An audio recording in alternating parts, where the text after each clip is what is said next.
Senhor presidente, quanto à fala da senadora Elisiane, eu também quero assinar embaixo e parabenizá-la. Quero começar também com uma pequena citação. Quanto a nós, não nos podemos calar sobre o que vimos e ouvimos. E é essa a nossa tarefa aqui. Senhor presidente, senhoras senadoras, senhores senadores, senhor Carlos Wizard, seja muito bem-vindo aqui ao Senado Federal. Eu quero começar dizendo que o doutor Carlos Wizard é uma peça fundamental de tudo que aconteceu no Brasil ao longo desse mais de um ano da pandemia da Covid. Ele exerceu uma função importante de defensor do chamado tratamento precoce, que nada mais é do que a utilização de medicamentos que não têm qualquer eficácia contra a Covid-19. E esse tratamento precoce foi utilizado principalmente para sabotar as ações do isolamento social. É parte do discurso dele, como é do presidente da República, normalizar a economia. A saúde não pode ser colocada num patamar superior à importância econômica. E aí ele deu algumas contribuições importantes para isso. A primeira delas, ainda quando ele exercia ilegalmente no Ministério da Saúde um papel, porque ele nunca foi formalmente nomeado, e, no entanto, ele negociou aquisição de insumos, ele participou de reuniões e eventos no Ministério, e ele foi o mentor de uma ideia terrível, que foi a ideia de maquiar o número de pessoas que morriam no Brasil por conta da Covid. Foi a partir de uma ideia dele que a imprensa brasileira se viu obrigada a criar um consórcio de jornais e TVs para todo dia dizer ao povo brasileiro a verdade dos fatos. Ele queria que isso fosse sonegado à população brasileira. E eu tenho a declaração dele, eu vou ler daqui a pouco. Além do mais, ele exerceu um papel importante nesse lobby pelo tratamento precoce, vendendo a ideia de que havia uma cura infalível para a Covid-19, defendendo, como ele defendeu ali, tratamento profilático, zombando de quem seguiu as orientações das autoridades sanitárias de fazer o isolamento social. E, por último, a ideia elitista de comprar vacina para os funcionários dele e de outros empresários, para que pudesse a economia funcionar. Então, ele é peça-chave, pela precisa. Inclusive, Vossa Excelência está sendo muito preciso. Aliás, era para eu ter começado a minha fala pedindo ao presidente para ele se certificar se esse cidadão Francisco Maximiano foi devidamente comunicado de que ele tem que estar presente aqui amanhã. Eu recebi informações... Os advogados deles entraram em contato, só para lhe informar, interrompendo, os advogados dele entraram em contato dizendo que ele chega às 9 da manhã, pediram só para a gente... eu disse que começaria a sessão às 10 da manhã. Eu iria anunciar no final o horário da sessão amanhã. Ótimo, porque as informações que estavam correndo é que ele não viria. Não, ele tem os advogados dele. Perfeito. Como é o nome do advogado, por favor? O advogado do senhor Maximiliano, que entrou em contato. Doutor Ticiano Figueiredo entrou em contato com a gente. Ótimo, ótima notícia. Pedindo para que a gente pudesse postergar um pouco a reunião, mas eu avisaria sem problema. Na hora do encerramento o horário. Já estão avisados que amanhã a sessão será às 10. Me dê só o meu tempinho de volta aí, presidente. Não, Vossa Excelência, A outra coisa importante é que ele também produziu uma elaboração política para esse processo. Por exemplo, esse gabinete paralelo, eu tenho certeza que o principal cérebro que criou essa ideia foi o do Dr. Wizard. Ele é um defensor da necessidade de que se superem as barreiras burocráticas que existem no setor público. E a melhor maneira é exatamente você ter um instrumento informal para a definição da política de enfrentamento à Covid no nosso país. Ele fez a fala dele inicial dizendo que não tinha nada a ver com isso, mas eu tenho certeza que ele é um dos cabeças. Com certeza, ele é um dos cabeças. Mas eu queria perguntar algumas coisas a ele aqui. O senhor conhece o senhor Luiz Felipe Belmonte? Senador Humberto Costa, me reservo o direito de permanecer em silêncio. Pois bem, tem alguma relação empresarial com ele? Comercial? Reservo o direito de permanecer em silêncio. O senhor conhece o doutor Antônio Wong? Vou permanecer em silêncio. O senhor tem relações econômicas ou de patrocínio com ele? O senhor está falando de um falecido? Estou falando do senhor Antônio Wong. Falecido. O senhor tinha alguma relação comercial, empresarial com ele ou de patrocínio? Não, senhor. O senhor tem alguma relação empresarial com o senhor Pedro Benedito Batista Júnior ou com a empresa Prevent Senior? Vou permanecer em silêncio. Com a empresa Apvida?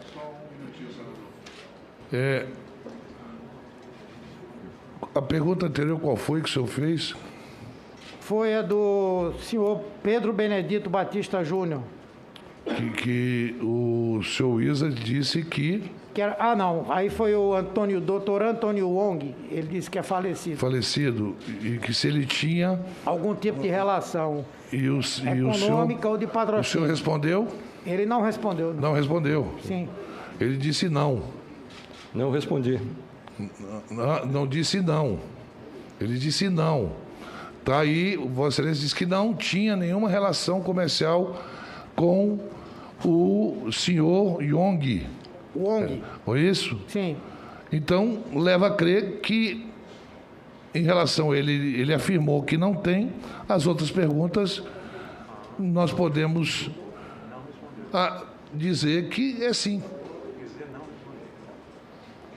Presidente, eu acho que houve um equívoco. Eu não respondi. Nós temos a gravação. Pois não. Sem problema. Nós temos a gravação, seu Não, perfeito. Presidente, é porque é o direito constitucional do depoente. O senhor tem conhecimento, patrocinou, deu apoio ao trabalho da doutora Nise Yamaguchi? Permaneço em silêncio. Por acaso o senhor ou alguma de suas empresas participou do financiamento da Associação Médicos pela Vida? Senhor senador, permaneço em silêncio. Ok. Ele não vai responder nada mesmo, então vou ser obrigado a fazer aqui a minha avaliação. Como eu disse, o Dr. Wizard permaneceu por mais de um mês como um ator não nomeado no Ministério da Saúde, trabalhando principalmente para a disseminação do tratamento precoce e com a ideia de testar 5% da população. Quer dizer, só as pessoas chamadas vulneráveis. Aquela velha ideia de isolamento vertical, aí é teste vertical também, só para quem é efetivamente vulnerável, né? Mas já é um espetáculo para o Brasil. Com certeza. O que essa comissão, desculpa a interrupção rápida, está proporcionando é que o Brasil está vendo que os machões da internet ficam caladinhos aqui na CPI. Exatamente, senhor presidente, senhor relator. Ele declarou, quando foi convidado, que o ministro Pazuello teria dito que a tarefa dele era acompanhar grandes fornecedores, grandes contratos, forrar o Brasil com cloroquina. E no dia 4 de junho, Vossa Senhoria teria concluído uma negociação para a importação de 10 toneladas de insumos para a produção de cloroquina no valor de 30 milhões. Isso corresponde à verdade ou não? Me reservo o direito de permanecer em silêncio. Pois não. Ele disse, inclusive, vamos apostar 100% na cloroquina, seguir e defender a cloroquina. Mas, realmente, a coisa mais importante é essa aqui, numa entrevista que ele deu à jornalista Bela Megali. Ele disse: tinha muita gente morrendo por outras causas e os gestores públicos, puramente por interesse de ter um orçamento maior nos seus municípios, nos seus estados, colocavam todo mundo como Covid. Estamos revendo esses óbitos. Essa foi realmente a mais importante de todas. Ainda bem que a imprensa brasileira atuou de forma transparente, criou o consórcio, porque se dependesse do Dr. Carlos Wizard, nós não saberíamos de fato a dimensão dessa trágica pandemia que vivemos aqui no nosso país. Isso revoltou o Brasil inteiro. Então, 2 dias depois, ele saiu dessa função para a qual ele nunca foi nomeado. Mas eu queria juntar mais umas pérolas aqui, porque isso é importante para se colocar no nosso relatório. Ele pode não responder, mas ele aqui falou para o mundo. É verdade que nessa CPI tem coisa aqui que é difícil da gente entender. A gente convida aqui uma pessoa, aí bota uma fala dele ali. Não, cloroquina, não sei o quê. Pergunta ele, esse aí não sou eu, não. Acho que não sou eu, não. Não fui eu que falei isso aí, não. Mas ainda bem que a gente tem aqui todos os registros para dizer. Por exemplo, veja o que ele disse à CNN Brasil. A primeira delas, ele dizendo o seguinte: temos 2 frentes que precisamos estar muito antenados. A primeira delas é o tratamento precoce. Se a pessoa apresenta, veja, preste atenção, senador Rogério.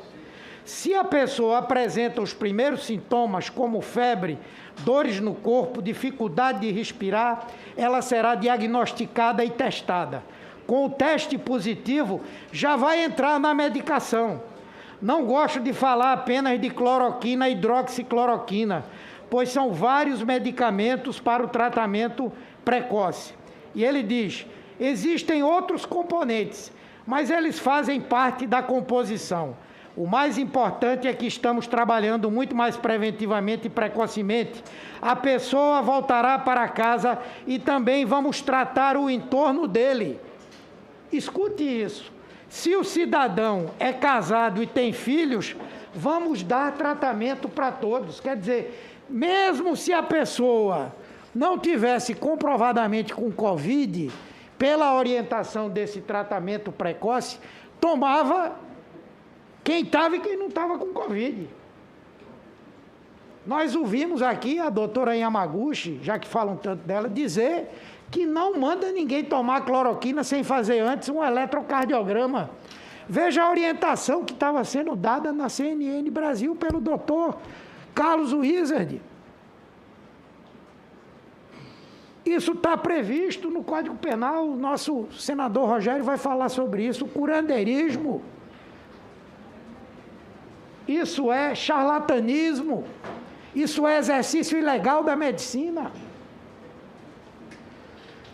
Mas ele não falou só isso, ele falou outras coisas que são importantes da gente ter conhecimento aqui. Veja o que ele disse à Rádio Gaúcha no dia 5 de março de 2021. Você que está em casa, você que está sintonizado na Rádio Gaúcha, aparecendo os primeiros sintomas da doença, imediatamente dê início ao tratamento precoce. Porque quem faz o tratamento precoce não deixa que a doença saia da fase 1. Ele é curado logo ali no início.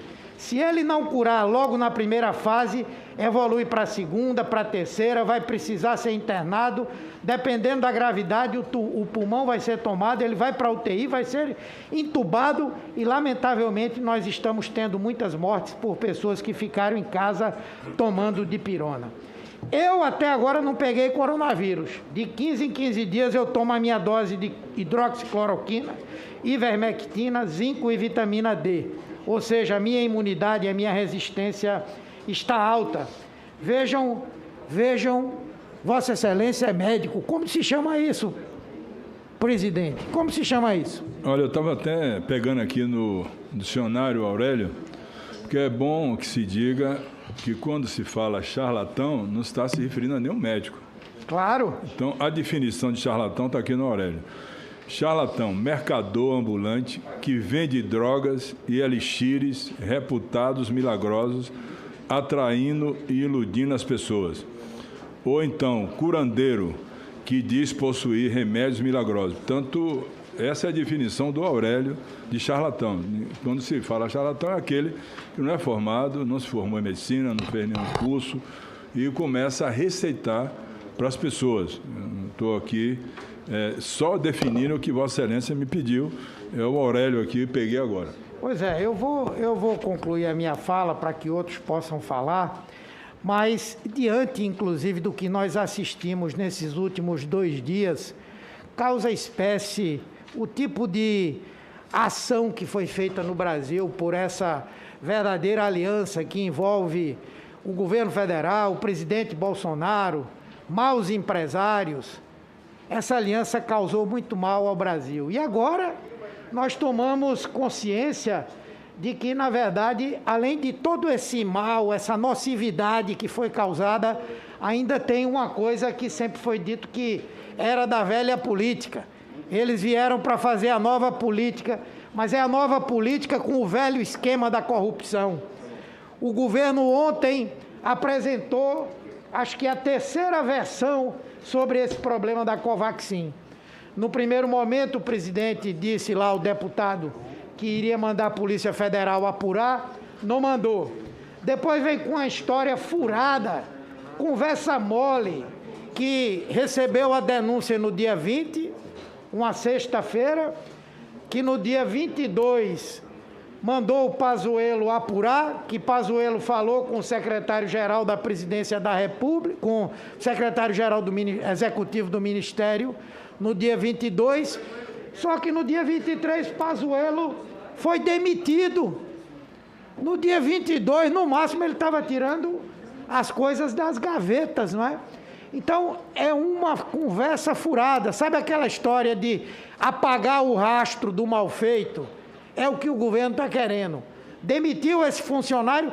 Esse funcionário, senador Otto, o nome dele foi mandado pelo presidente Bolsonaro para ser votado aqui, para ele ir para a Anvisa. Foi um movimento de resistência que houve aqui que impediu que isso virasse uma festa. Aí o presidente recuou, mandou tirar o nome, mas deixou ele lá no Ministério da Saúde. Será que ele não sabia que o Senado Federal ameaçou rejeitar o nome daquele cidadão porque ele não tinha, ele tinha denúncias contra ele, processos, enfim? Então essa conversa de que eu não estou sabendo de nada, que agora o presidente Bolsonaro está dizendo para o Brasil, ela não convence ninguém. Só quem for muito ingênuo, muito inocente. Aí agora demitiram o rapaz, suspenderam aí o contrato com a empresa indiana, mas não se consegue, ele não consegue mais iludir o povo brasileiro.